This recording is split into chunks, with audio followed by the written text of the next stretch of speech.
Critical Hit, a Major Spoilers podcast. Thank you so much for downloading and checking us out this week. We're so excited to have you here with us today. And by you, I do mean you with your headphones on your head or your speakers cranked up. Hopefully, now that it's getting close to summertime, you have the top down and the speakers cranked up so everyone can listen to the adventures of Critical Hit as you cruise down the streets and are stuck in traffic. Share the love. That's what I say, Kevin. Share the love. Yeah, I mean, I can't advise going on a real life drifting thing. Like, that doesn't seem safe. But any other way of consuming the show, please have at. So last time On Critical Hit, you guys helped eliminate the gremlin menace that was infesting your ship, but you found that the squeaky clean had been severely sabotaged in the process, and you needed to dock urgently to make repairs. And so you reached out to a trio of dwarven friends, Brenson, Sirius, and Duthane, and requested an urgent tow, and they agreed to take you to Star Citadel Hairhod, and from there you can go around the rest of the asteroid belt known as the Diaspora and try to make your repairs. Nice. We need some repairs made. And let's not forget that a couple episodes ago, Rain, your patron and benefactor, informed you that she had the coordinates of the next race, or at least details about it, and had given you instructions to meet her just outside the edge of this solar system, past Octurne, and that was some time ago. So you guys are on a bit of a clock. And with that, we will open to a slow docking procedure as Brenton, Sirius, and Duthane pull up their dwarven tow truck spaceship.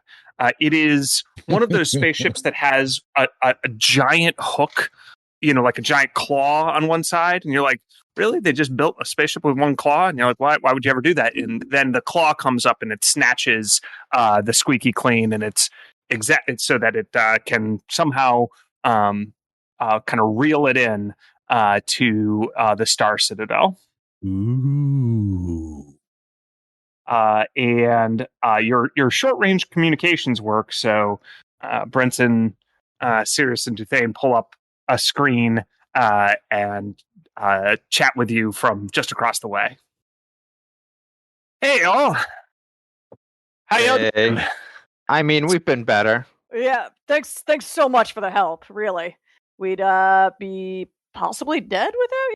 Oh, yeah, we're happy to get you all on your feet, but the kind of repairs your ship needs, that's going to cost some credits. Here, we're docking in Hairhod, but we're going to need to drop you off somewhere, dock your ship and such. The mining syndicate that runs Hairhod, well, they don't take too kindly to non-members staying on the premises, you see. I mean, why would they? With that, you pull up and you're at like a little temporary docking facility. They haven't even brought you into a docking bay, but they can establish the airlock between your two ships, and you guys can all talk in person. So what does it take to become a member of this syndicate? Do we get a discount on our parts if we pay a membership fee or something?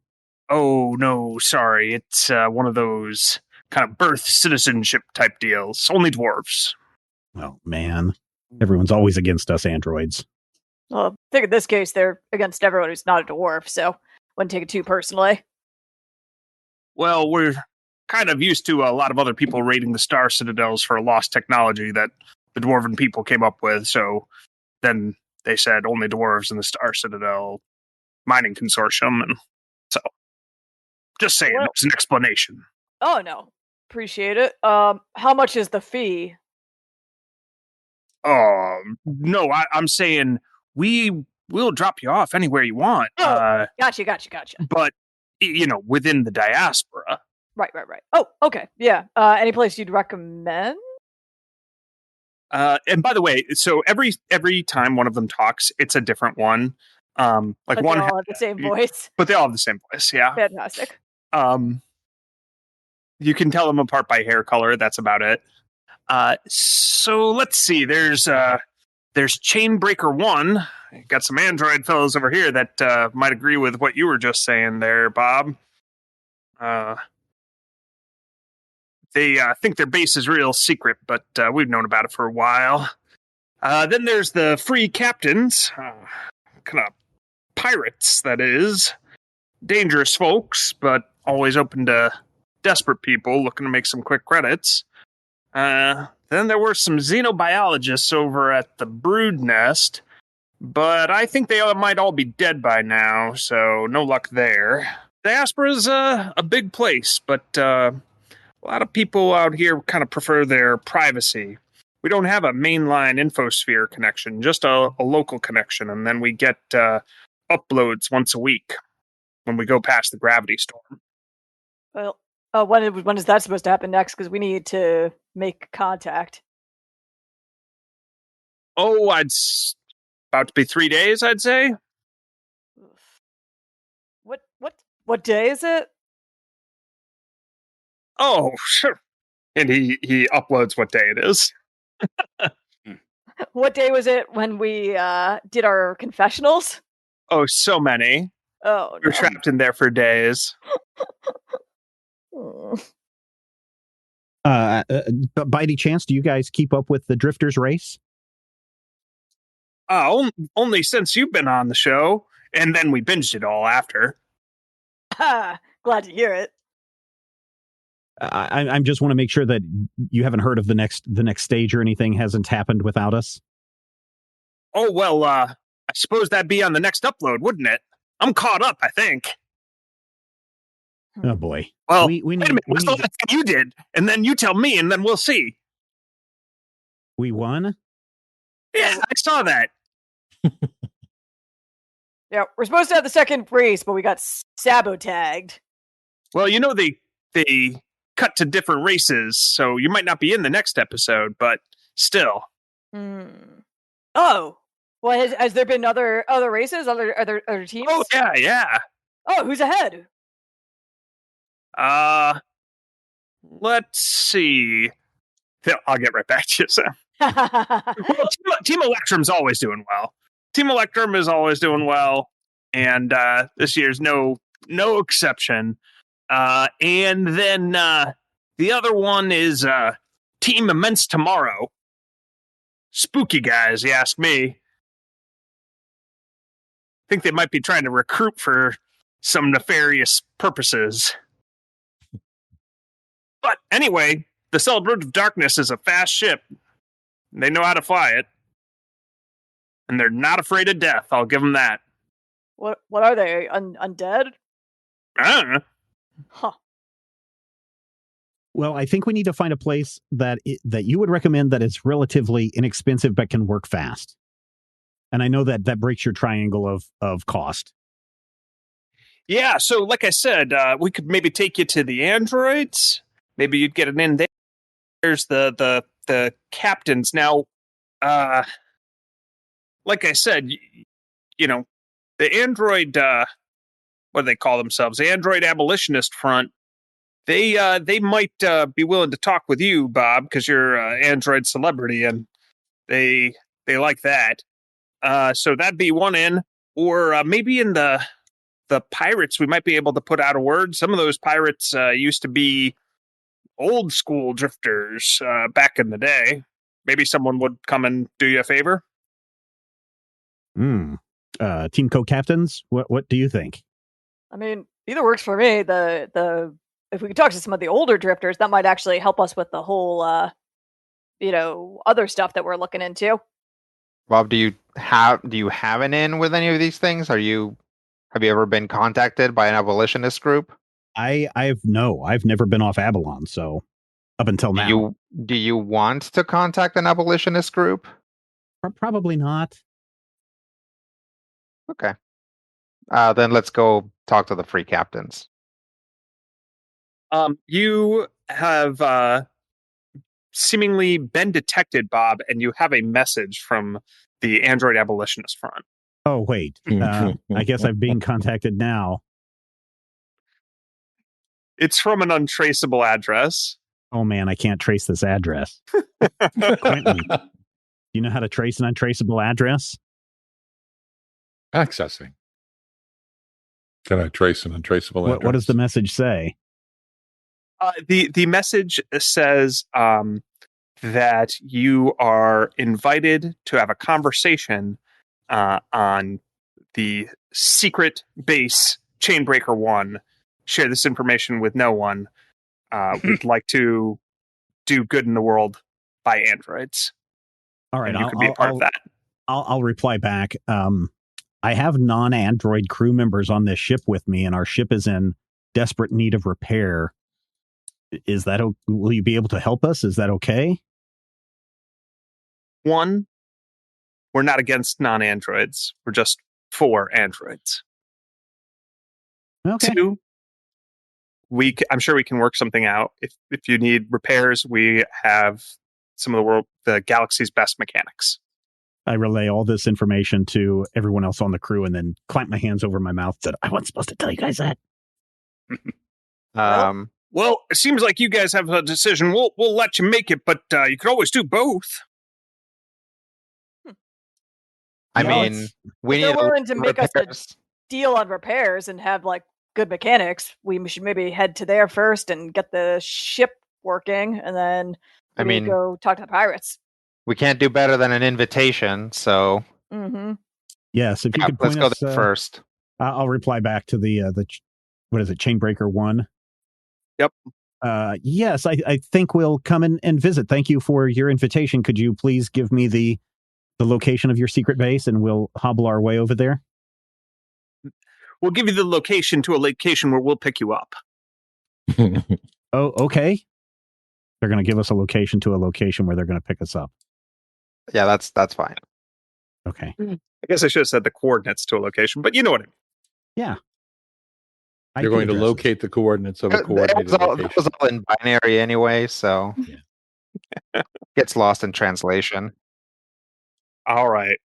So, we can take you there presently. I guess we'll go ahead and tow the ship. Oh, thank you so much. Yeah. If you need anything, give us a holler. We're happy to ferry you around a bit when we're not on shift. How long is it going to take us to get to that location?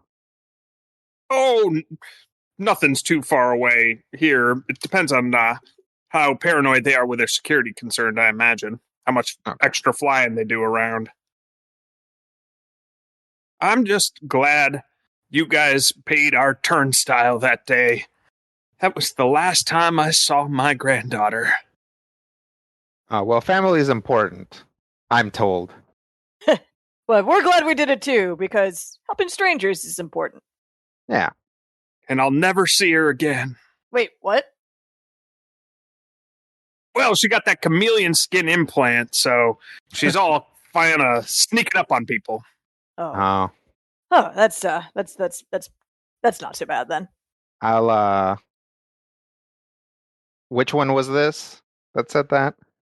The red-haired one, which you're thinking is Duthane. Okay. I'll make a note in my data pad for next season if we need someone else, that there's an invisible dwarf that we can talk to. Cool.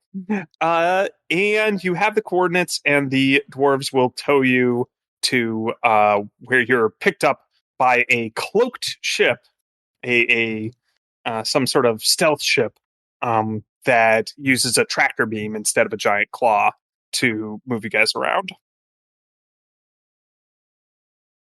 Okay. Ooh.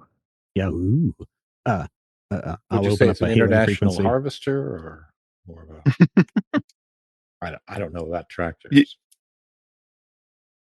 Do Quentin and I know anything about the Chainbreaker 1 Android Abolitionist Front group? Accessing. Why don't you guys give me culture checks? Oh man. Ooh, I'm good at those. How do you feel about a 24? Yeah, 24 is good. So a couple people have a 24. So you guys recognize that the Android Abolitionist Front is an organization that advocates for androids across the galaxy.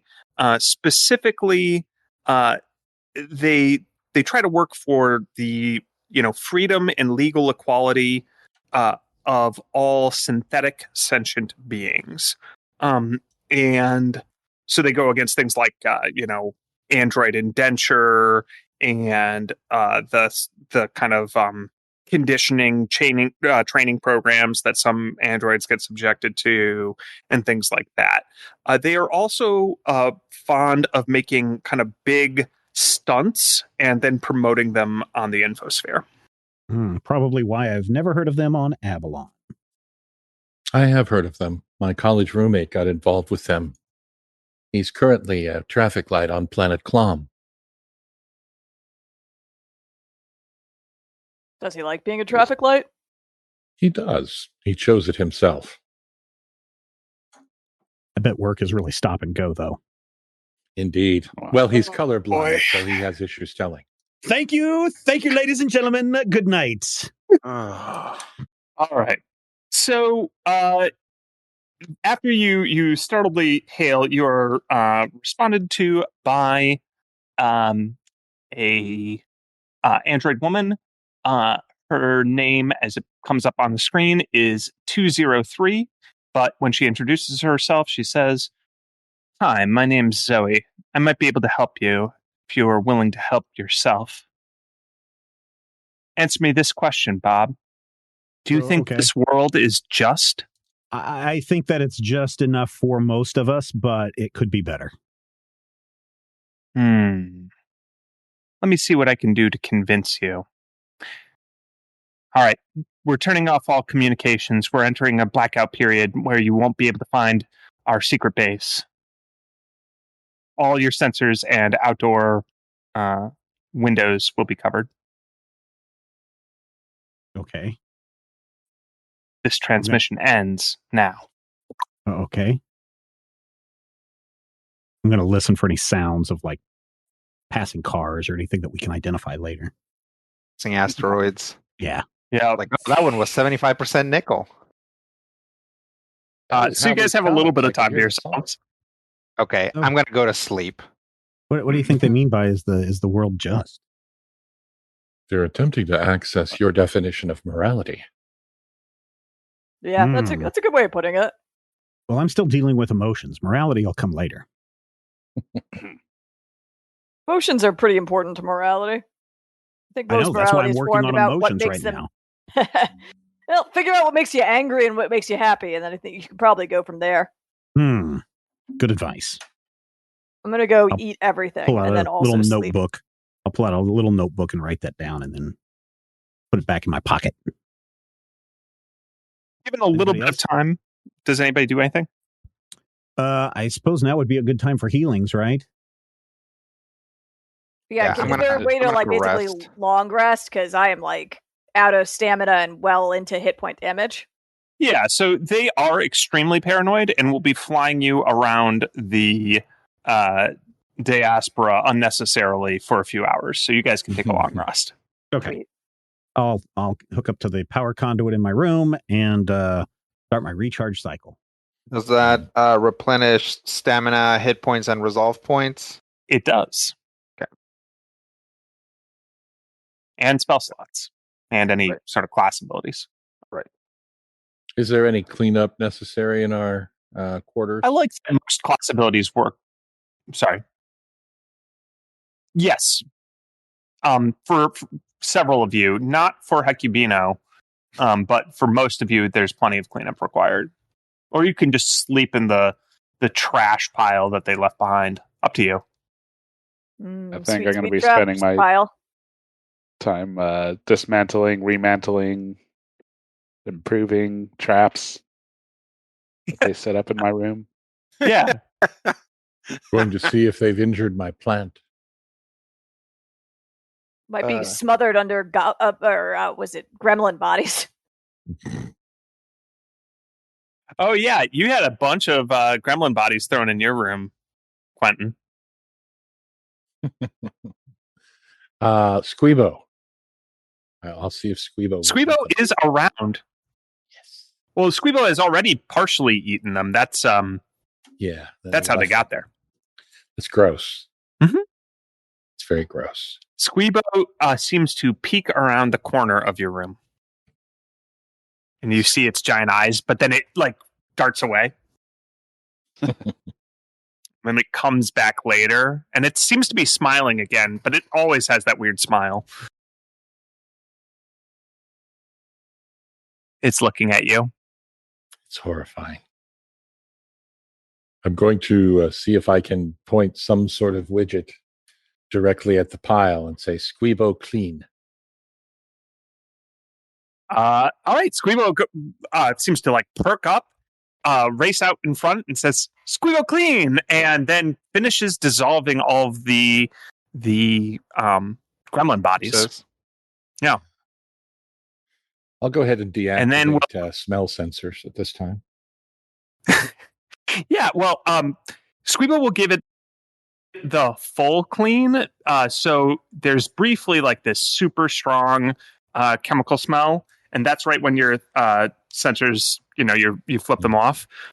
But later on, when you flip them back on, Squeebo will put in his normal antiseptic, lemon mint from space scent that does not smell like lemon or mint, but is what he tries to use to cover up the scent of Space Suds. Or maybe that's what Space Suds smells like. Space Suds is benzene hexachloride. So, but Squeebo does... Benzene's one of the dwarves. Squeebo does seem to enthusiastically clean your room and then leaves. Right. I'll see if my plant is injured. What kind of plant is it? Some sort of strange vine plant. I don't know that I ever defined it. It's something that Quentin found. And he just a spider plant? Sort of. He just keeps trimming it back and seeing if it continues to grow, and it continues to grow, and for some reason that entertains him. All right. They have seemingly also been trimming the plant and trying to grow it in different shapes, several of which are now vulgar. Those monsters. Quentin activates a subroutine for extreme prejudice against any glitch goblins he encounters in the future, and plugs into recharge. Sounds good. Anybody else do anything? When I get to my quarters and I see the data pad, I will take my own data pad and copy the file basically that says dibs, to keep. But I'll leave the data pad there because I figure I can use it like a board, like you do in college. Yeah. People can just write stuff on there. Nice. I like it. Yeah, you clear the data pad and repost it so that it's blank, and then people can, or you can write a message to people if you want. Yeah, yep. So I'll write an affirmation for everybody to read for the day. It says, "When things are dark, leave me alone, I'm sleeping." So inspirational. Yep. Love it. I'm going to try to download if they have if I can get it locally, since it's already presumably in this area, the episodes we missed of Drifters, and watch them. All right, cool. Yeah, Team Immense tomorrow is definitely there's some combination of a gothic undead worshipping punk band and a YouTube boy band. Oh boy, hot. They seem to be pitching themselves at the youth. Oh man, do they worship Zankuthon?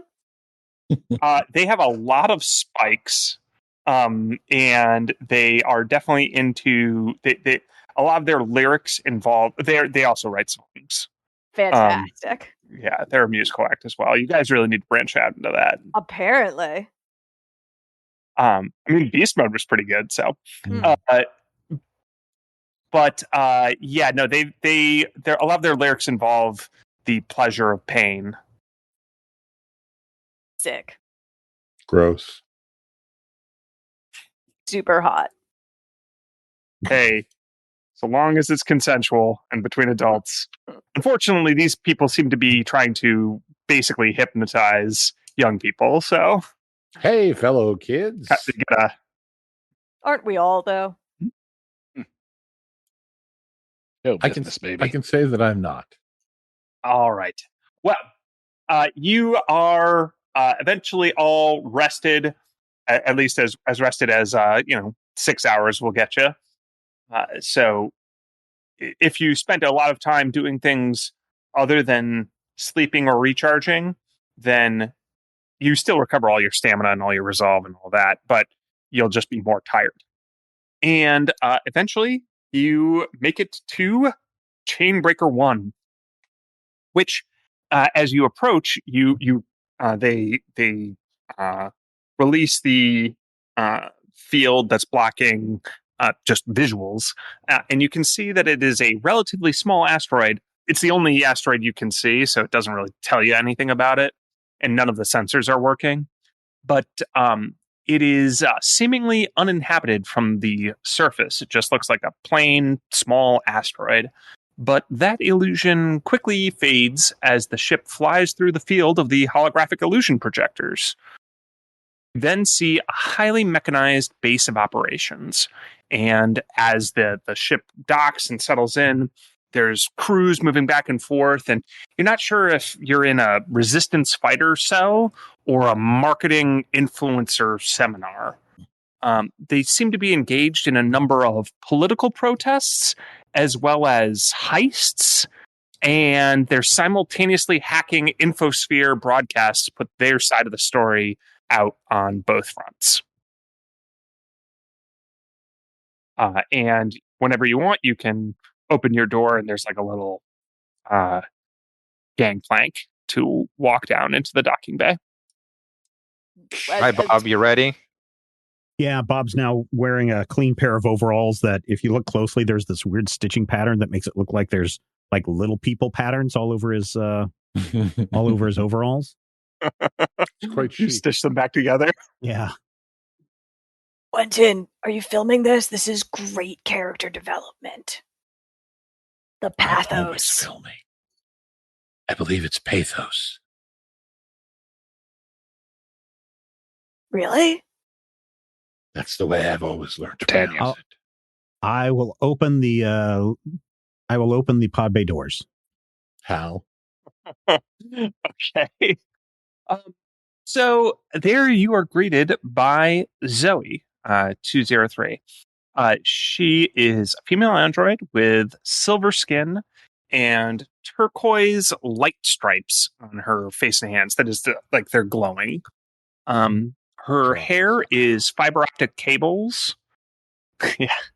Her hair is fiber optic cables that change color from purple to pink to green to bright blue and then back around to purple. And it's bound in a ponytail. She's wearing a vacuum suit with lots of little pockets and carabiners, along with heavy gravity boots. And she walks up. So, have any more time to think about that question I asked you, Bob? You're all welcome aboard. I have. I'm still relatively new. I'm still working on my emotions, which I think complicates things. But for now, let's everybody do what they think is the right thing. That sounds good. I'd like to persuade you to do the right thing.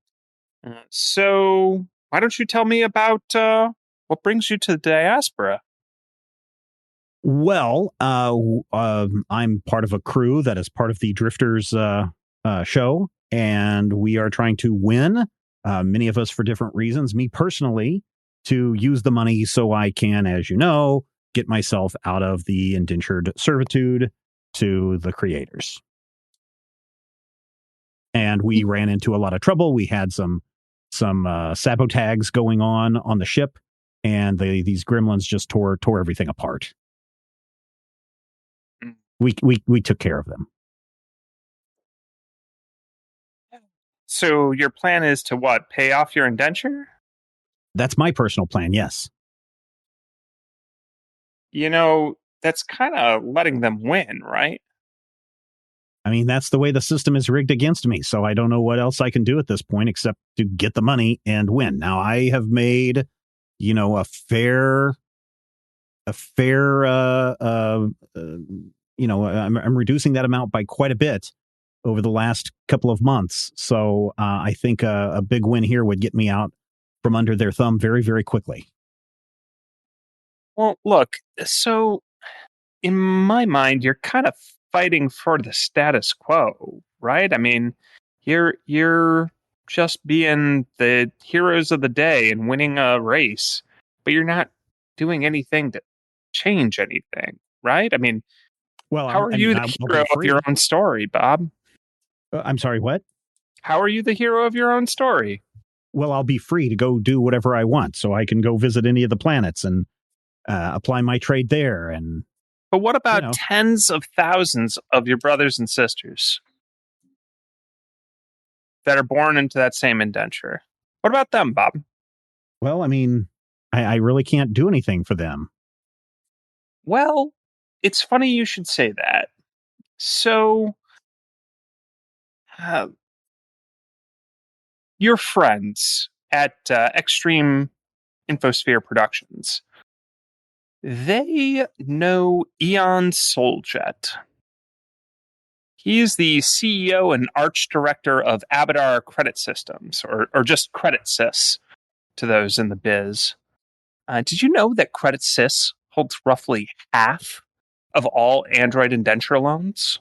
I mean, there are shell companies and, all sorts of legal protections and the like. But at the end, the great and powerful Abadar, god of civilization, is fine with servitude if it advances the galactic economy for the rich and powerful. Well, that seems like one company having that much control could do a lot of damage. Yeah, but fortunately, we might be able to do some damage to them. Oh? Well, Soljet is a big fan of the show, Drifters. Mm-hmm. It's why Abadar Black is always the premier sponsor of the finale, season after season, ever since he was just a lowly archon of marketing. The credit stick, unlimited credit. Yeah, I'm familiar. Well, Soljet is now more famous for his show, The Axiom of Abundance, the most popular, I guess you call it a religious broadcast / lottery / multi-level marketing infomercial on the infosphere. Okay. Well, if you can get to a terminal in his office, we can hack into his systems. We have a devotee of Triune here, the god of artificial intelligence, who has whipped up something special. And we think we can leak all the information that Abadar Credit Systems has been keeping secret all these years. And how do you propose that we get into his office? Well, you guys are big Drifters hotshots, right? You might have some connections, might win another race. He's a big sponsor. You figure it out. We can't win another race unless our ship gets fixed up. Yeah, well, we're going to need a lot of really good parts, and we're going to need them really fast and soon because we are already days late getting to our next race. Well, and so the only way that I think that we could get into Soljet's office and get close to a terminal would be if we win the race, and he is so hyped on meeting us that we could slip in there and get close to the terminal so you could implement your virus. then it sounds like you've already figured it all out, haven't you? Well, we do still have the little problem of all the repairs to our ship and the fact that we don't have a lot of money to make all those repairs to our ship. Yeah, we're a little low on funds ourselves, but we've got the talent. We can save you all the labor. If you can get us some of the parts, we can help you do the fixing. And we've got the facility for it too. Okay. I turn to co-captains. So what's this secret information? Well, if I knew exactly, it wouldn't be secret. But the bottom line is, Eon Souljet is supposed to be involved in some shady deals. Specifically, I want to reveal the trafficking of androids against the Pact World conventions. It happens on the side, and people don't realize what it is, or they bill people for training programs that are non-optional, things like that. But it winds up being indentured servitude, and that's what I want to expose. Plus, who knows what other secrets they're keeping? I do. Make you some powerful enemies. Oh, you do, Quentin? I know things. More importantly, I know that... Do you now? Her eyes glow a predatory violet. Quentin remains his standard green and/or orange, whichever color his face is. Once again, if we can compete in the race successfully and win, it should be no trouble for me and/or Bob and/or both to access the office that you're needing. Just remember, as a wise man once said, prosperity is the touchstone of virtue. Now that sounds like you've been watching the Axiom of Abundance yourself. I watch everything. The question then becomes, how much of it do you believe? Well, just be careful. You are what you watch. An oversimplification. I would recommend not being too moral, as you may cheat yourself out of much in life. Well, all right. If we have a deal, we have a deal. Let me get a team meeting together. Yeah, take your time. You're the ones on the clock, not me. I understand this is a heck of a proposal. We are going to have to send you back out the way you came in. A location is a secret. I ask you as a matter of Android solidarity, that, and just common decency, honestly, that if you do choose to decline our offer, you don't reveal anything about this. Just because we made the offer in good faith. And we won't reveal anything about you. Sure. All right. If you want to, you can either rest on your ship, or there's like a little, it's kind of like a coffee room. It's not much, but it's like a coffee lunchroom. I can kick everybody out of there if that's what you want. Your choice. I think we just need a quick huddle. We'll just run back onto the ship. All right. I'll be around. Good seeing you, Bob. And she gives you like a little 2-finger salute. I wave back. Yes, nice to see you, Zoe. Oh, hey, by the way, you mentioned something about your emotions. The first one I'd work on, some righteous anger. Oh, okay. I'll pull out my notebook, write righteous anger down, and then put it back in my pocket. And then she walks off. Okay, I'll get everybody back in the ship. So they're offering basically labor and a place to get our repairs done in exchange for Bob bugging a high-ranking executive. Yeah, I mean, I'm guessing all of us would need to be involved. Oh, yeah. But I mean, I would be the one that would be connecting to the terminal. Yes, but we have to get you there somehow. Right, Yep. right. We need to win. We need to win races. Yeah, and probably also sneak into this guy's office and distract him and all that. So he made it sound that if he's such a big fan that he might want to meet us if we win anyway. Like if we won the big race, like we're all planning to do. Sure. Yeah, there's a difference between wanting to have a drink with us and wanting to let us stick something into his hard drive. Oh, yeah. Well, we weren't going to get that graphic. I was just thinking of a wireless transfer onto his system. Yeah. Okay. So here's what I'm getting at.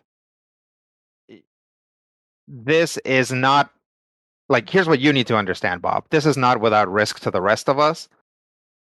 Like, just because you're the one taking point in this doesn't mean that it's not going to get Amu shot, right? I understand. Okay. Now, I personally don't have a problem with Amu being shot every once in a while, because this is a dangerous crew that we signed on to, and we did spend a few days emancipating a bunch of criminals when we were in Akaton, right? So, Bob, if you want to do this and you think that this is going to be a valuable contact that we can maybe call upon on the future, I'm all for doing this. I mean, I'm more than willing to help if we can get labor for free. Okay. Now, we could go talk to the pirates, see if we can get a better deal.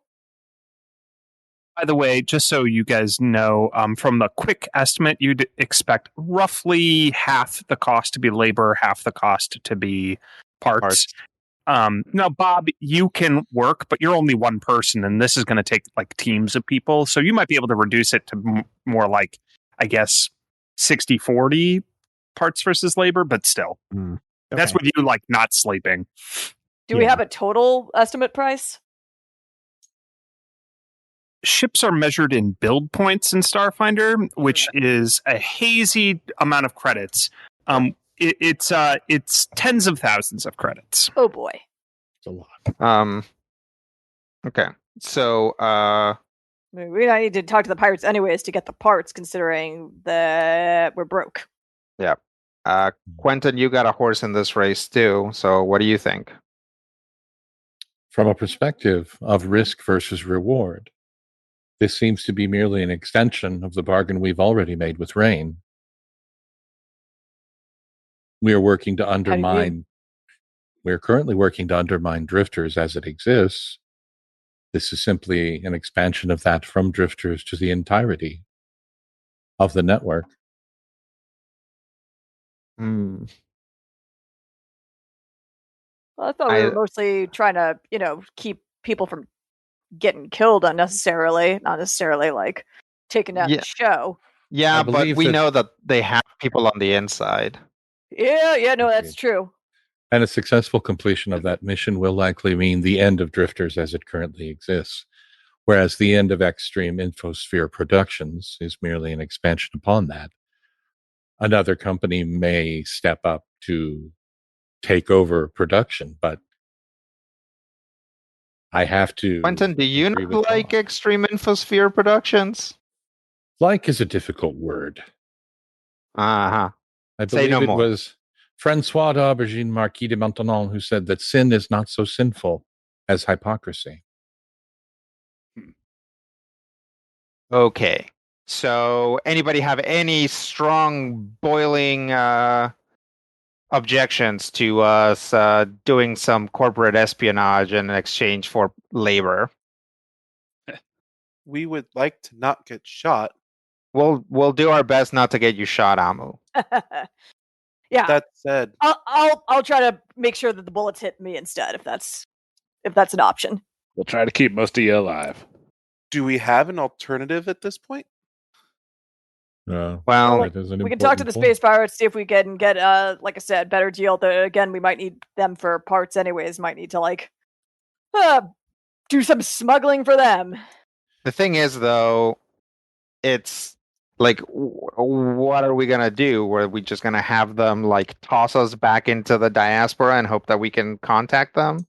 Yeah, no, that's fair. Also, I mean, it seems like maybe this is a good thing to do. Like, I'm not a fan of, haven't seen what they happened to Yosoki, and honestly, what happened to us back on Ikaton. The way that the system works it's pretty messed up, and everyone should have kind of the opportunity to be able to do their own thing. But you're saying you can get behind the Android abolitionist ideas.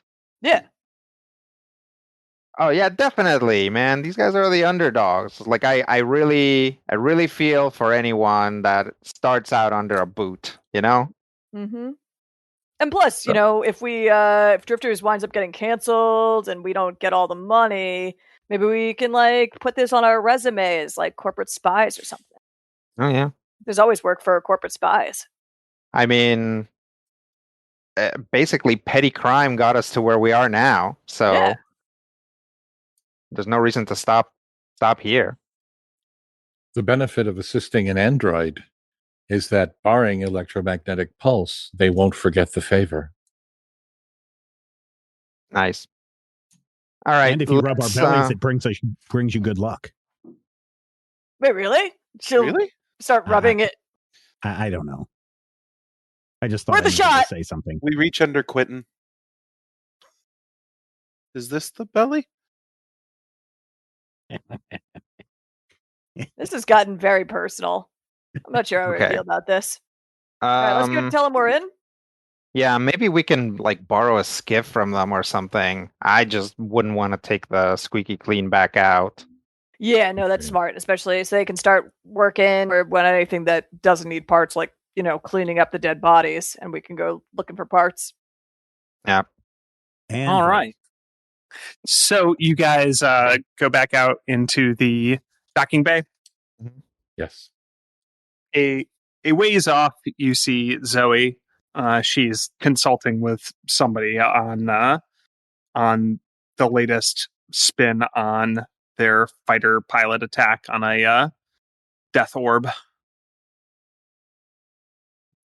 And you guys, you flag her down, and she walks over. So, you make up your mind? We're in. Happy to hear it. She spits in her hand and gestures towards you with it. Bob hesitates a moment. That's just a little oil. Spits in his hand and shakes. All right. We don't do any complicated contract or any of that stuff around here. It's just, you're in on the circle of trust, and that's how it is.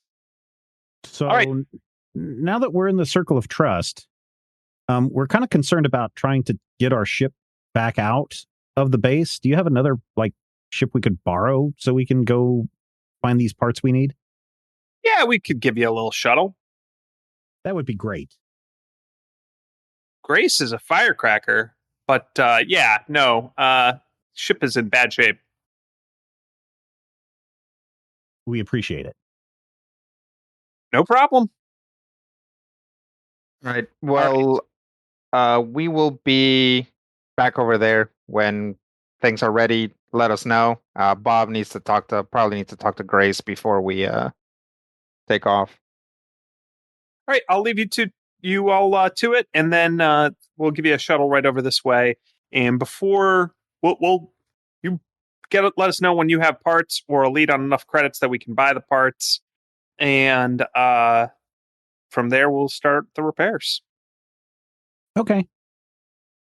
I'll go back into the ship. Quick question. What did we do with all the gremlins? They dissolved. The dead ones were dissolved. Oh, yeah. What did you do with the live ones? Now, that's an excellent question. Yeah. I thought we had captured them, and we're going to try to turn them into torpedoes. Yeah. What do you do with them, Mamu? We had a lot of plans. I remember something about putting them in stasis while we were dealing with the whole crisis. Mm-hmm. Is that what we ended up doing? I know we did. That's definitely what Hecubino told you to do. Okay. They asked you to basically drug them up. Boy, I hope they're drugged up. Probably. Maybe. So what kind of how Amu feels about that? What did Amu do? Because Amu, I think, was left in charge of them. Yeah. For lack of better options, Amu would have actually drugged them up and kept them so they can stay in stasis, at least on the temporary. But that's probably something that needs to be repeated or watched, because leaving, the type of drugs to do that to just drip over the course of however much time we're going to be away is not medically sound. Also, we don't exactly have a great grasp on gremlin physiology.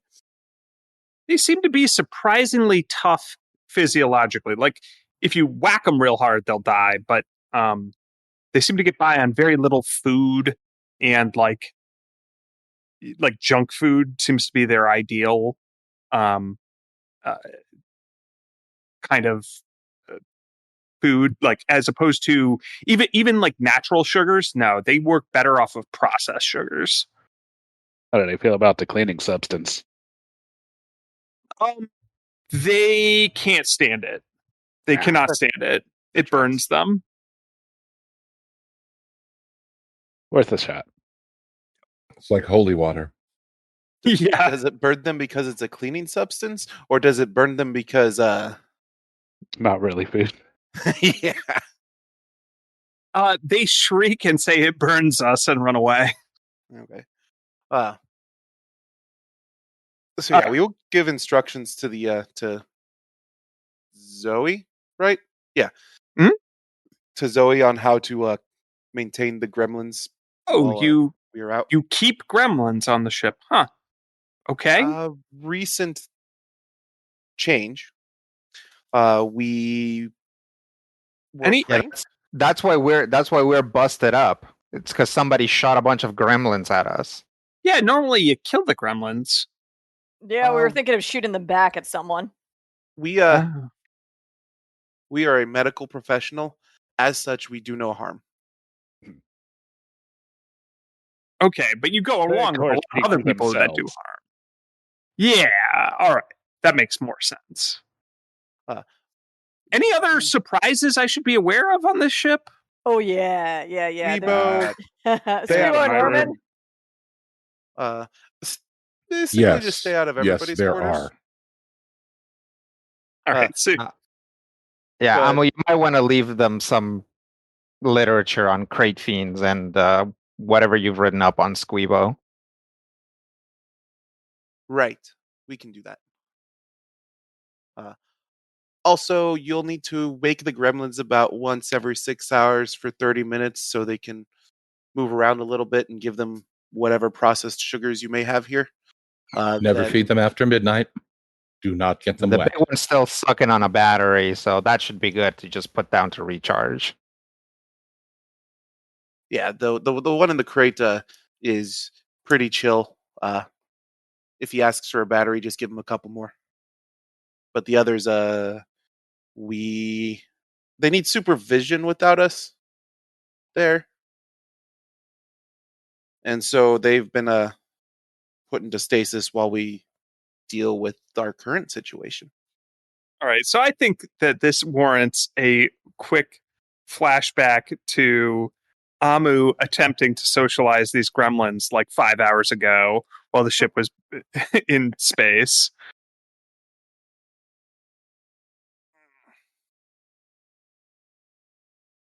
The gremlins are all going wild while he tries to persuade them that, they can all be friends and get along before he ultimately drugs them all up again. Did we determine who their new leader was? I know Vengi killed the old one.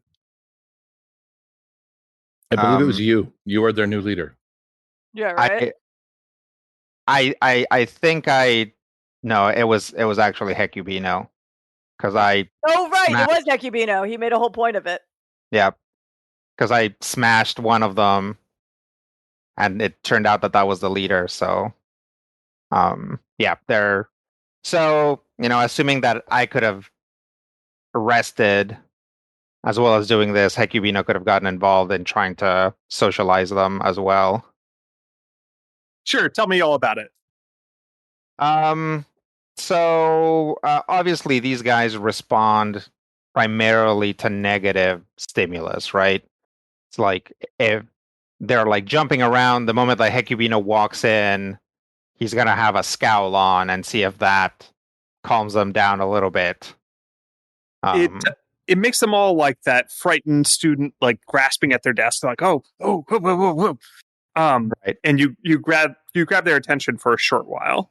So I'll let Amu be the carrot, and I will be an ever-threatening, brain-exploding stick. Nice. So one issue you run across is that gremlin attention span is evidently much shorter than either Recreachi or human. Sure. Yeah. So maybe that's because some part of them is just infused with planar chaos or something like that. But it's difficult to keep them on subject for very long. We're like, I think we really have to just completely play to their instincts. Like, if we let them out, we let like one of them out. If we're like, okay, like let one of them out, have Amu hand them like a data pad that they can just destroy. And then be like, okay, now that you got to destroy that, get back in your tube. If he doesn't, then I kick him back into the tube. Yep. If he does, then we throw in some like corn nuts in after him. Yeah, so they're like toddlers, only it's okay if you kick them. Right. So we'll basically do that. We let them not out. How you're normally supposed to treat toddlers? I was going to say, so basically toddlers. We let them out to do something fun for them, which is probably going to be destroy something. I'm sure there's like components that we can't use anymore anyway, or things that got melted together in the process of them being like busted, so we can just have them like break stuff apart that already is not serviceable, right? Absolutely. They don't really care what they're breaking. Right. So let them out to break something which they're gonna like, so that again endears them to us, or basically socializes them to us. Then we give them a command. If they follow the command, we reward it with junk food. If they don't follow the command, then we punish it by, forcibly shoving them back into their tubes. Well, yeah, they're pretty susceptible to just regular old intimidate. Like you don't like their fear sense is pretty high. Even without any actual physical action against them, you're able to scare them pretty well. Yeah, especially because you're the boss of them, so you seem to be getting like a bonus, basically. Yeah, so we'll do that. Basically, what we need is for them to, I guess, mostly be afraid that if they get out of line, they're gonna get yelled at or kicked by me, and also over there somewhere to also know that if they do what they're told, they'll get, a bunch of like stale chips that they like rolled out of sorry, I totally forgot Brian's character's name. Pulled out of the couch cushions. Yeah, that we got. That they rolled out of Skritic's stash. Yeah, there's a archaic vending machine here on Chainbreaker 1-2 that the pilots sometimes, hammer at to get to drop. Okay, we'll process snacks. We'll definitely suggest that as part of the, I guess, now best practices folder that we're putting together for them. Those brownies will make fine brake linings. We may use that as an ultimate reward if the androids are willing to part with the vending machine. We can use it as both a thing for them to destroy and treats for them to have. Well, it might get pretty hard to pull those guys out of a vending machine. Not if they destroy it. Just imagine them stuck inside. Yeah. On the other side of the glass. Then put some quarters in to see how many you get. One thing you note is that a lot of the technology you've seen here in the diaspora so far, whether briefly on that little dock at Hairhod or here on Chainbreaker 1, it feels like you've gone maybe 10 or 15 years back in time. And some of that might be intentional, like the vending machine, for instance, only takes like a physical credit stick that's anonymized. And like, don't get me wrong, those exist, but that's like saying it only accepts cash. Mm-hmm. They're off the grid. Yeah. That's how you keep the Illuminati from tracking you. Yeah, it's harder to hack their technology if it's archaic, if it can't interface properly. Someone else would say, because Hecubino doesn't know jack about technology. Oh, yep. Also, there's that whole what do they call it? The radiation storm or something that's preventing gravity our storm. transmissions. Yeah, there we go. There's a gravity storm. Yeah, Hecubino just finds it charming. Like they're like, oh, look at how boxy this console is. He doesn't really understand why any of this is happening. Quentin and Bob will certainly notice. We do notice. I'm sure we give each other side eyes. Accidental eye rolls.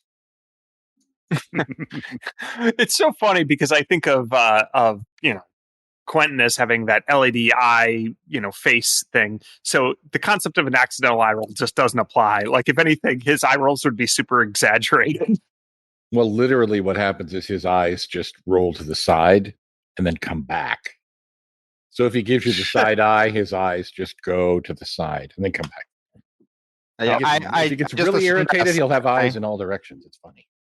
Yeah, a side eye for Quentin, I assumed his eyes would be like greater than signs, right? Instead of just like eyes, like letter eyes or circles. They just turn into little sideways pointing carrots. Little apostrophes than, caret, less than. Yep.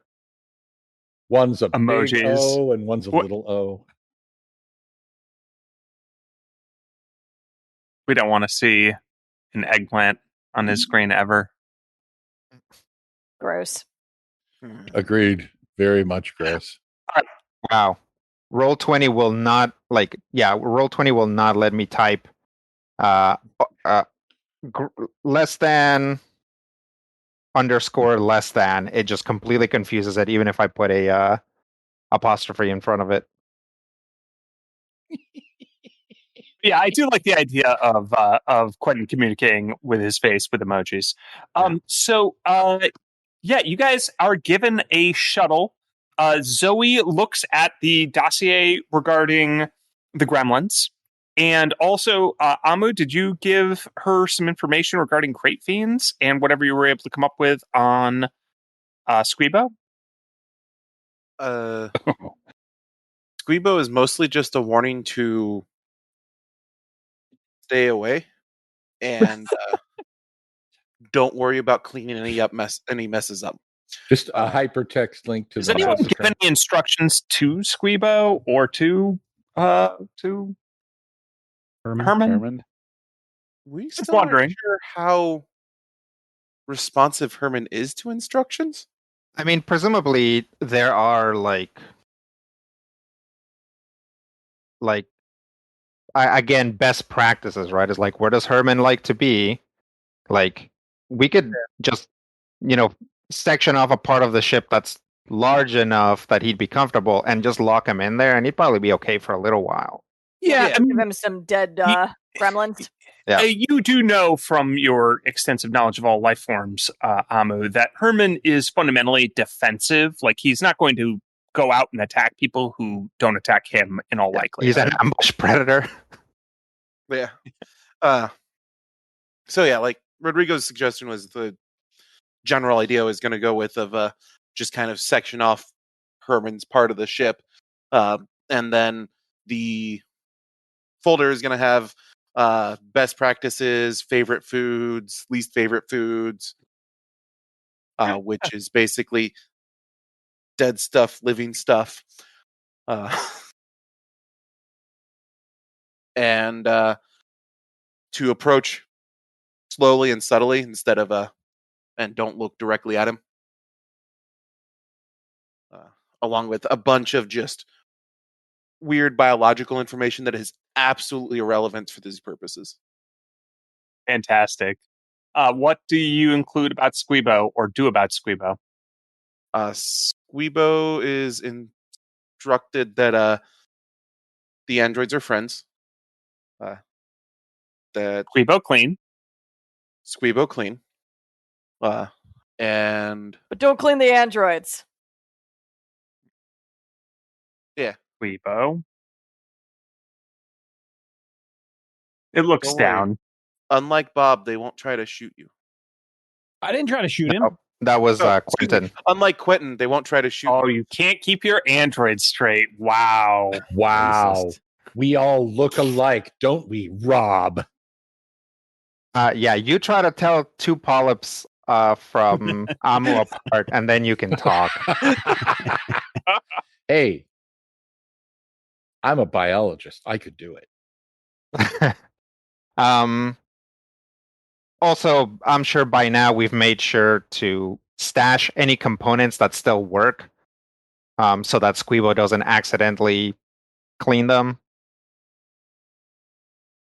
Yeah, we've taken precautions against basically every living thing on the ship from destroying our stuff. If Squeebo counts as a living thing. Interesting question. After Amu puts all of that together, I'll have him send me a copy so that I can actually just turn this into some sort of manual. Because something tells me that this is the sort of thing that we're going to be handing to people very frequently. Nice. So with that, Zoe immediately stops looking like she got the better end of this deal. It's like, wait, what? Our ship's been colonized by some very colorful creatures. I'll motion at Amu. Amu is I believe he referred to himself as a biohacker. So this is a way to have security systems that can't be actually hacked from far away, because you can't hack a crate fiend. I mean, Amu can, but you can't that's hack it with a true. computer. Yeah. Huh. All right. Yeah. If you want, depending on how this whole deal goes, maybe you can get some more information from Amu, because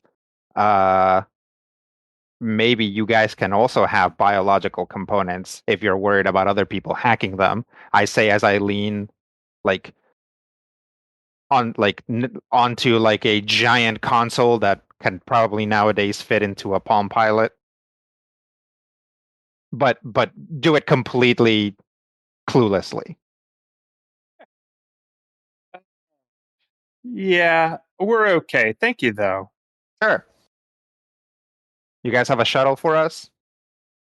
Yeah, right this way. Okay. Yeah, right over here. I'm gonna make sure to bring my armor components that are not installed, just in case I need to install them. Yeah, that's a good question. Does anybody else bring anything of note? Yeah, I'm weaponing up completely because we're going to go meet some pirates. So yes, by all means, I don't want anything to get stolen. Same. Yeah, just my walking around gear. Pistol, knife, armor. Most of my gear is already on board. Most of Amu's possessions are a part of their shell. So, Same. All right. So with that, you guys board the shuttle provided to you by the Android Abolitionist Front on Chainbreaker 1, and you head out into the diaspora to go look for pirates. space pirates in order to get parts from them or credits for them to buy those parts to save your ship in time for the big race. Is that what I'm hearing? That's what I'm hearing. Yeah, that sounds dramatic. All right. That sounds like a good place to finish this episode. Thank you so much, everybody, for checking us out. Don't forget, you can follow us all on the Twitters, except for Kevin, because Kevin's the smart one. Rob, where can people find you on the Twitter? Bore Immortal. And Rodrigo? At Fearsome Critter. Matthew? At Mighty King Cobra. Brian? At DND Brian. And Samantha? At Samantha Nelson 1. And, of course, you can follow me over at Major Spoilers for all the things that we do and find all of our other podcasts, too, over at majorspoilers.com. Until next time, here's hoping all of your dice rolls are critical hits.